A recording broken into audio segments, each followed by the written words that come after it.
किती आता शाळेत चालली आणि मगा मला गंधाचा डबा हे दात सगळं पाणी खाई बघा फक्त कुठलं छान आहे तर मी तुम्हाला सांगते हे पार्ला एक छान आहे आणि फेंट तांबला आणि एक गुलाबी तांबला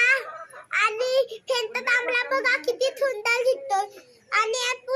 आणि दोलवात मग मी हेच लावते आणि बघा थोड्यामध्ये किती पाणी आहे आता सांगा बोला तुम्ही मित्रांनो हे दात पाणी हाताळ बघा किती भारी गंध आहे माझा पण हे एका गंधात पाणीच राहिलंय तर काय करू मी आता सांगा तुम्ही बघा टोपार बघा ही टोपार किती छान आहे ती पण माझ्या भावाला चोरून टाकलं आता मी काय करू सगळं माझा सामान तू आणि आता गंध आपलं काय तर